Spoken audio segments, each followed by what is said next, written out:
नमस्कार दोस्तों। आज मैंने डिसाइड किया कि मैं अपनी स्विफ्ट डिज़ायर 2011 मॉडल, जो कि पेट्रोल और सीएनजी है, इस पर इसे जाके सर्विसिंग कराऊं।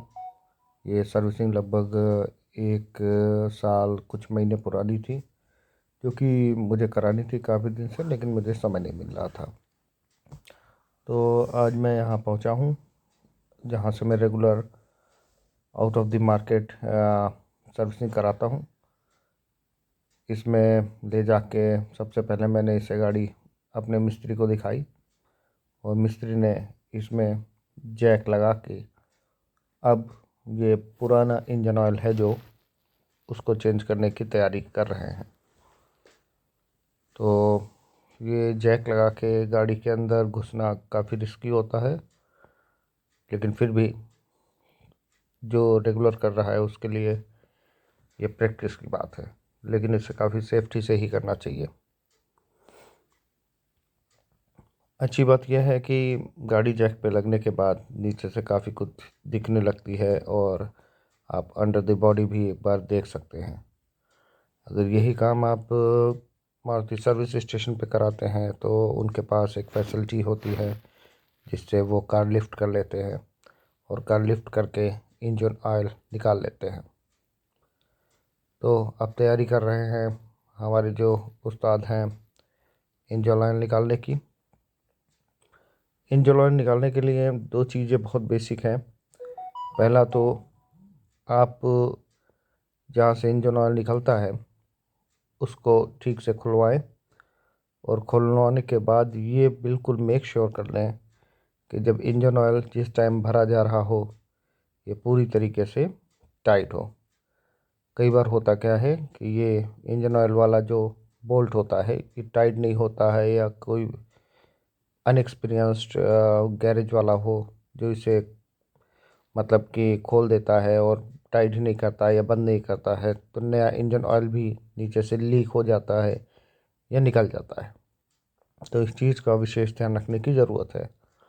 आप देख सकते होंगे कि 1 साल या 10,000 किलोमीटर गाड़ी चलने के बाद इंजन ऑयल का क्या हो जाता है, और मेरा तो 1 साल से लगभग 1 महीना ज़्यादा हो गया था। सारा इंजन ऑयल जब निकल जाएगा तो इसका ऑयल फिल्टर बदला जाएगा। मैं जो जो पार्ट इसमें लगवाए हैं वो सारे आपको तसल्ली से उनका रेट और ब्रांड बताऊंगा। अब ये जो मिस्त्री ये तैयारी कर रहे हैं इसका एयर फिल्टर बदलने का, तो आप देखेंगे कि 1 साल के बाद गाड़ी का एयर फिल्टर कैसा हो जाता है, बिल्कुल ख़राब। यानी कि ये तो एक तरीके से गाड़ी के फेफड़े की तरीके से है कि जिससे इंजन सांस लेता है और गंदगी नहीं जा पाती है।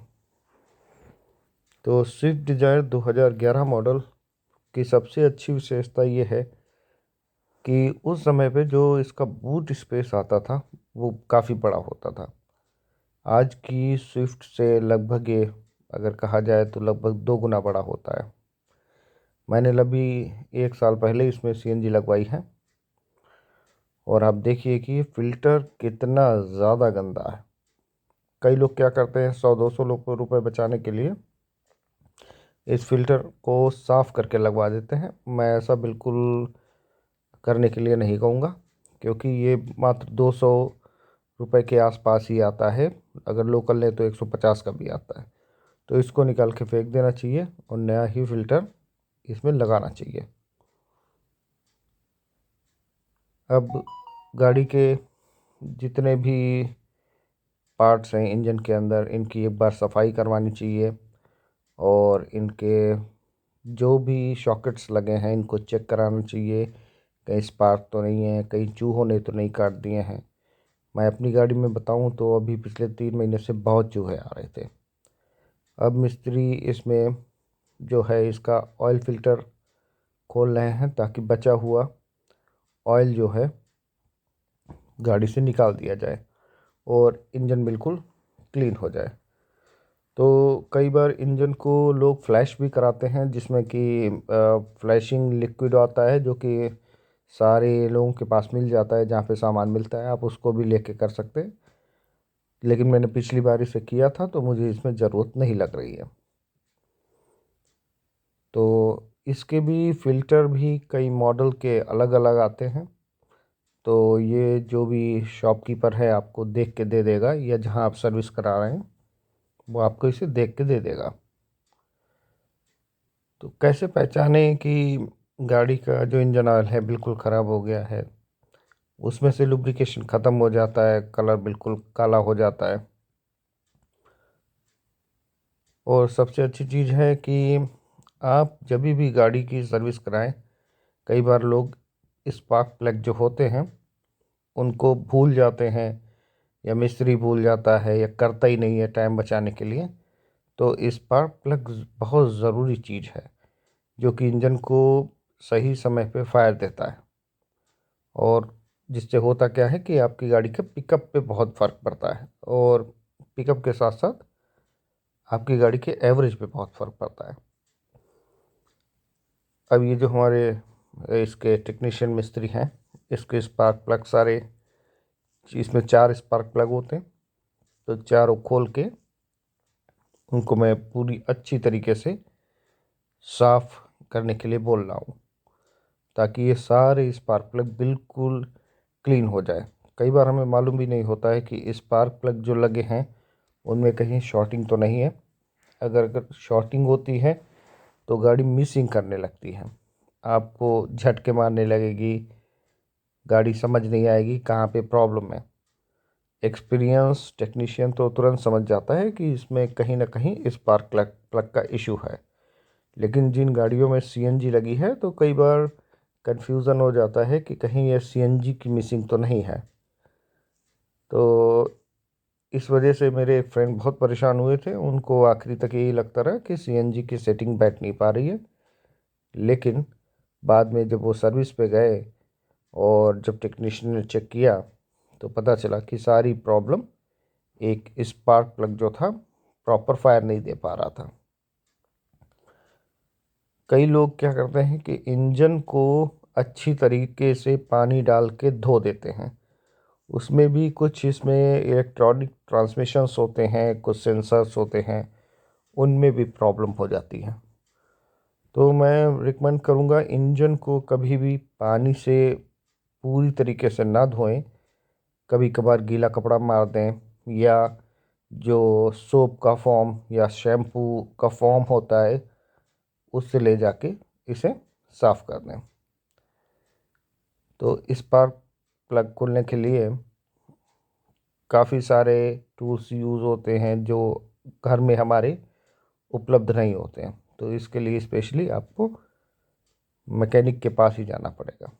तो लगभग लगभग चारों स्पार्क प्लग अपने निकल चुके हैं, और चारों स्पार्क प्लग की अभी मैं आपको कंडीशन दिखाता हूँ।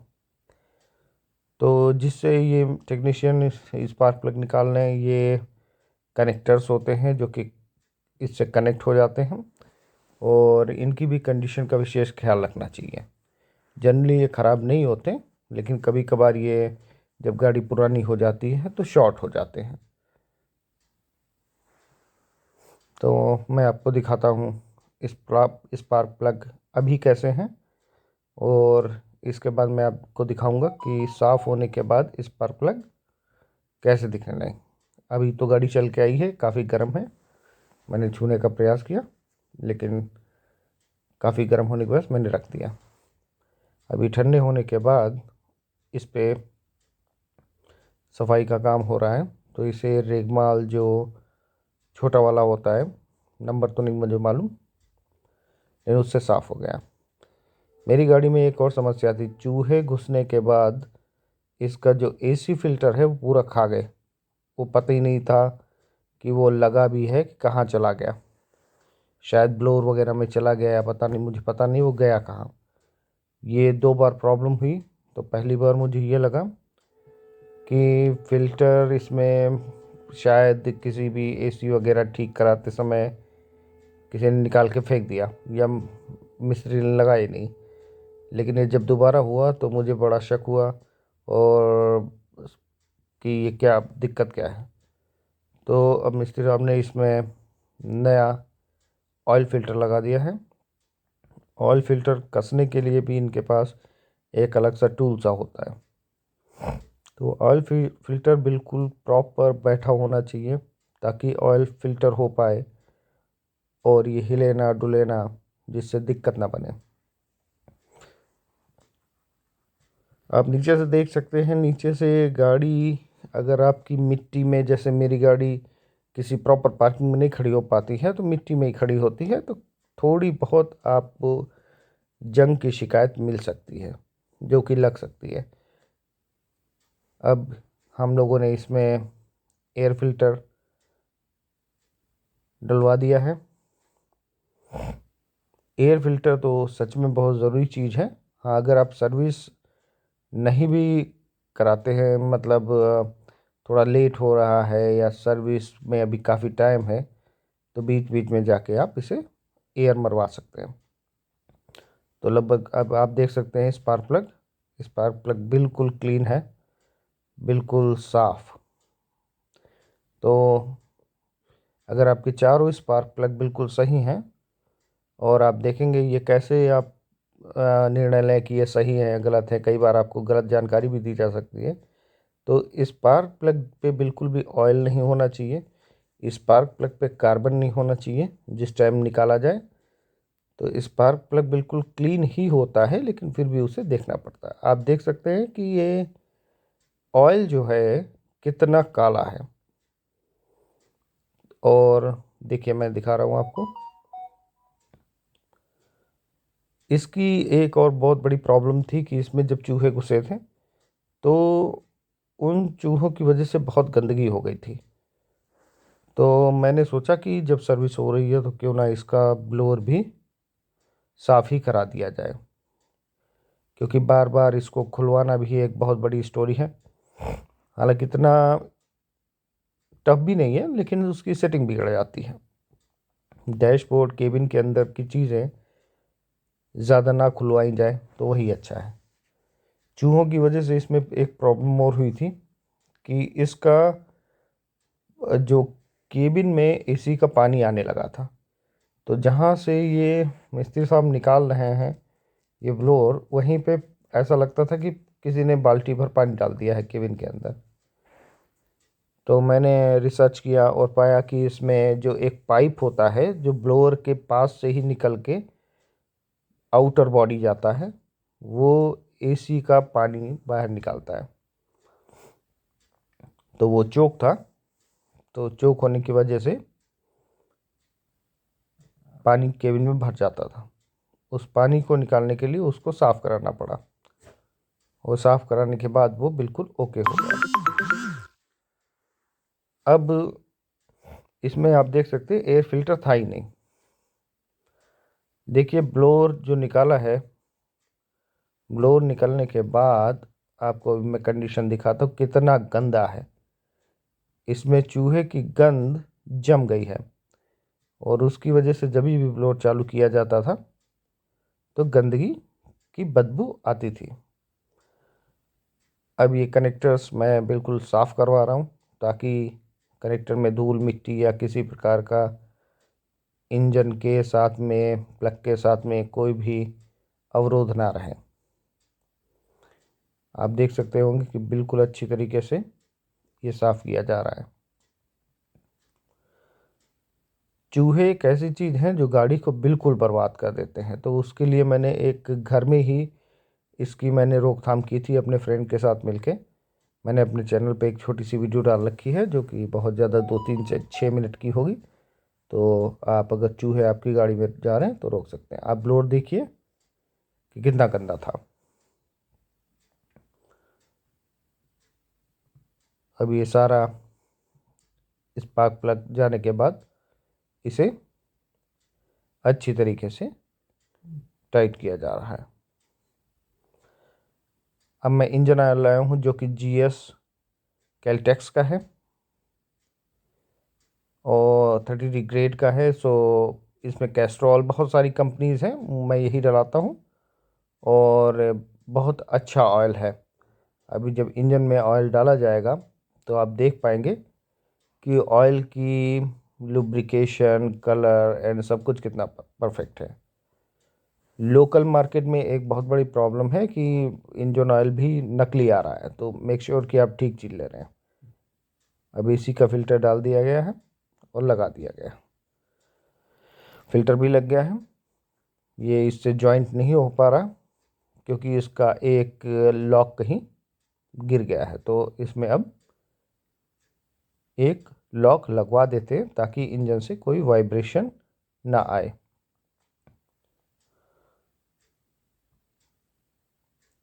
इसकी अच्छी तरीके से मिस्त्री सेटिंग बिठा देंगे। सेटिंग बिठाने के बाद भी वाइब्रेशन या किसी प्रकार की गाड़ी से आवाज़ नहीं आएगी।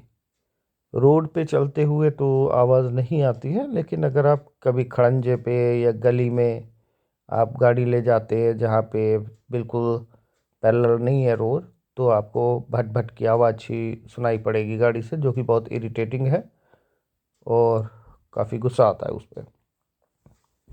मैंने अभी लगभग 3 महीने पहले ही इसमें एमरॉन की बैटरी डलाई है,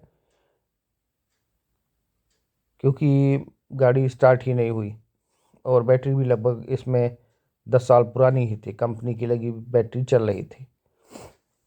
मैंने अब इसमें कूलेंट के लिए मिस्त्री से कहा है कि इसे कूलेंट को ये पूरी की तरह बदल दें, क्योंकि 1 साल में कूलेंट भी बिल्कुल ख़राब ही हो जाता है। कई लोग क्या करते हैं, कूलेंट में पानी मिला मिला के सारी कूलेंट भर देते हैं, और उससे होता क्या है कि इंजन में बहुत सारी प्रॉब्लम्स बन जाती हैं। जैसे कि आप देखेंगे कि होता क्या है, जहाँ पे कूलेंट भरा जाता है वहाँ पे 3 टिप्स होती हैं जो कि स्टील सी, एल्युमिनियम सी चमक वाली होती हैं। अगर आप उसमें पानी मिलाते रहेंगे तो गल जाएंगी, और उसके गलने के साथ साथ जो उसका अंदर का जितना भी लगा हुआ है वो सब इम्पैक्ट होगा और इंजन में इससे प्रॉब्लम बन जाती है। कूलेंट बनाया ही इसलिए गया है ताकि गाड़ी का इंजन जो है वो ठंडा रह पाए। पानी को ठंडा होने में, गर्म होने, उबलने के बाद समय लगता है, लेकिन कूलेंट बहुत इंस्टेंट इंजन को ठंडा कर देता है। कूलेंट भी 2-3 तरीके के आते हैं। कुछ कूलेंट ऐसे होते हैं जिसको आप डलवा के उसमें पानी मिला दें तो चलता है, लेकिन कुछ कूलेंट ऐसे होते हैं जो पूरे के पूरे भरे जाते हैं। स्विफ्ट डिज़ायर में लगभग 3 लीटर कूलेंट आता है अगर आप जैक पे गाड़ी लगवा कर उसका कूलेंट निकलवाएं। ऐसे अगर आप जैक पे लगवा के बिना लगवाए कूलेंट इसका निकालेंगे या निकलवाएंगे तो इसमें से लगभग केवल 2 लीटर कूलेंट ही गाड़ी से निकल पाता है, और बाकी 1 लीटर कूलेंट जो होता है, ख़राब कूलेंट, वो क्या गाड़ी के अंदर बच जाता है। तो वो प्रॉब्लम तो ऐसी नहीं कह सकता करता है, लेकिन नया कूलेंट ही मैं रिकमेंड करूँगा कि अगर आप गाड़ी 10,000 किलोमीटर के बाद डला रहे हैं तो इसमें पूरा का पूरा खाली करा के 3 लीटर कूलेंट ही भरवाएं। तो उससे क्या होगा, आपको गर्मी में भी प्रॉब्लम नहीं होगी और आपका इंजन बार गर्मी से बचेगा। क्योंकि ज़्यादा लंबी दूरी पे अगर आप जाएं तो आप देखते हैं बोनट छुआ भी नहीं जाता है अगर कूलेंट की प्रॉब्लम हो, वरना आप आराम से बोनट छू सकते हैं। आई मीन टू से इतनी गाड़ी आपकी गर्म नहीं होगी। तो कूलेंट का एक बहुत ज़रूरी काम है गाड़ी में। मैंने गियर ऑयल अभी चेक कराने के लिए कहा था, तो मैंने चेक किया तो ये पाया कि ये बिल्कुल ही ओके है। तो आप देख सकते हैं मैंने कूलेंट लिया है कैंसोल का, और कैंसोल का मैंने 3 बोतल 1-1 लीटर की लेके आया हूँ। ये तीनों बोतल मुझे इसी कंपनी की ही अच्छी लगती हैं, कैंसोल की, क्योंकि ये बहुत ज़्यादा महंगा भी नहीं है और इसका रिस्पांस काफ़ी अच्छा है। तो ये कूलेंट निकालने की प्रक्रिया चालू की जा चुकी है और आप देखेंगे पाइप अगर ढंग से ना निकले तो कूलेंट काफ़ी जगह से बहने लगता है। और चूंकि ये जैक पे भी है तो भी ये ऐसे ही बिहेव करेगी। अब देखिए कूलेंट ऑलमोस्ट निकल गया है, लेकिन फिर भी इसको थोड़ा सा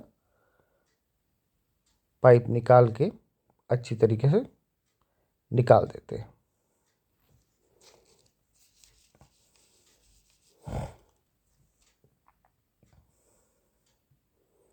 ये देखिए कूलेंट निकल चुका है और आप देखिए मेरी उंगली पे कूलेंट मैंने टेस्ट किया है, इसका कलर तक नहीं आया। और जबकि आप ये कूलेंट देखिए, तो दोनों में आपको अंतर में समझाने के लिए एक उंगली पे ये लगाता हूँ, एक उंगली पे ये। इसको मैंने ख़राब वाले को 2 बार लगाने के बाद भी उसका कलर नहीं आया। तो अब ये पहला जार इसमें मैं डलवाता हूँ और इसको डलवाने के बाद दूसरा जार डलवाता हूँ। कुल मिला के इसमें मैंने 3 लीटर कूलेंट भरवाया है। 3 लीटर कूलेंट भरवाने के बाद इसमें किसी प्रकार की पानी या और कुछ मिलाने की आवश्यकता नहीं है, क्योंकि coolant, engine oil and filter यही सब बेसिक ज़रूरत सर्विसिंग में होती है। अगर इसमें भी हम थोड़ी सी कोताही बरत दें तो फिर सर्विसिंग का कोई मतलब ही नहीं रह जाता है। सो तीन तीन चीज़ें, जितनी भी चीज़ें यूज़ कीजिए वो जेन्युइन यूज़ कीजिए, क्योंकि आजकल मार्केट में हर प्रकार की समस्या है। आई मीन बहुत ज़्यादा सी ग्रेड डी ग्रेड भरा पड़ा है, तो उसमें मेक श्योर और थोड़ा ऑथेंटिकेशन देखना पड़ता है। जहाँ से रेगुलर कराते हैं वहीं से सर्विस कराइए। और मैं ये नहीं कहता हूँ नए आदमी के पास ना जाइए, बट ठीक सा हो। अब देखिएगा आप, ये इंजन ऑयल जो डाला जा रहा है इसका कलर देखिए, और कलर के साथ साथ इसकी स्मूथनेस देखिए। इस गाड़ी में, ये पेट्रोल गाड़ी है, VXI मॉडल, स्विफ्ट डिज़ायर 2011 दिसंबर। तो उस समय काफ़ी छूट मिल रही थी कि दिसंबर मॉडल पे तो ये गाड़ी ली गई थी, क्योंकि अगर जनवरी में 12 मॉडल लेते हैं तो उसमें 1 से 1.5 लाख रुपए ज़्यादा देना पड़ता है। तो इंजन ऑयल 3.5 लीटर जाने के बाद आप जैसे ही गाड़ी स्टार्ट करेंगे, जब सर्विसिंग हो जाएगी, आप खुद ही फील करेंगे कि कितना अंतर और कितना पिकअप में अंतर आ गया है। खासकर लोग कहते हैं CNG गाड़ी में, पेट्रोल और CNG पे जब गाड़ी आती है,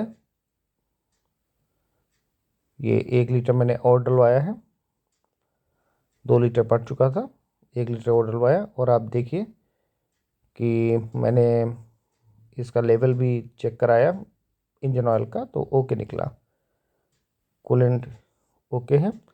अब इसमें से कुछ बच गया है तो इसमें मैं, जो इसका बॉक्स होता है उसमें भरवा देता हूँ।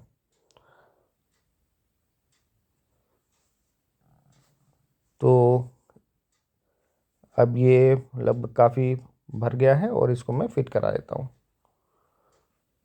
मैंने गाड़ी में सीट कवर अपने निकलवाए थे और निकलवाने के बाद इनको ड्राई क्लीन करके दोबारा लगवा रहा हूँ, क्योंकि इसमें चूहे घुस गए थे तो उन्होंने सीट कवर काट दी थी। और ये सीट कवर मैंने इंपोर्ट किए थे बाहर से। देखिए चूहों ने किस तरीके से काटा है। और ये सारे इसमें मैंने ड्राई क्लीन करा दिए हैं। गाड़ी को अंदर से मैं साफ़ करवा लेता हूँ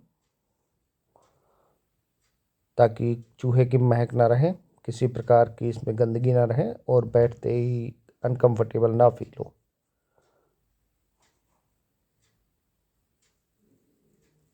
तो गाड़ी में अब सीट कवर फिट हो रहे हैं और सीट कवर फिट होने के बाद गाड़ी थोड़ी ठीक से लगने लगी है। इसमें पीछे वाला सीट कवर जो है, इसमें सीट कवर घर में लगा सकते हैं ऐसा नहीं, लेकिन इसके हुक्स मार्केट से आपको स्पेशली लाने पड़ेंगे। और सीट कवर चढ़ाने के लिए कम से कम आपको 3 घंटे लग ही जाएंगे। सीट कवर चढ़ाना, उसकी सेटिंग बिठाना, और सबसे जो टास्क है वो सीट निकालना। निकल भी आती है लेकिन उसको फिर सेट करने में कम से कम 2 लोग चाहिए। गाड़ी की सर्विसिंग लगभग हो गई है। अब गाड़ी को मैं धुलवा रहा हूँ। धुलवाने के बाद गाड़ी बिल्कुल नई सी फील होने लगी। गाड़ी भी खुश, गाड़ी मालिक भी खुश। अभी किसी भी लॉन्ग जर्नी के लिए तैयार है। अभी मैंने इसके चारों टायर चेंज कराए हैं, बैटरी चेंज कराई है। तो ये सब जब आप गाड़ी रखेंगे तो आपको रेगुलर कराने ही पड़ते हैं और कराने भी चाहिए। क्योंकि अभी मैं कहीं बाहर गया तो ये इसका एक टायर ख़राब था तो उसने परेशान किया, लेकिन मैंने आते ही चारों चेंज करा दिए। तो ऑल सेट मैं कहूँगा कि बढ़िया है। मैं आप लोगों को इसका रेट बता देता हूँ। टोटल खर्चा जो आया है इसका आपका 90 रुपये का ऑयल फिल्टर आया है। दो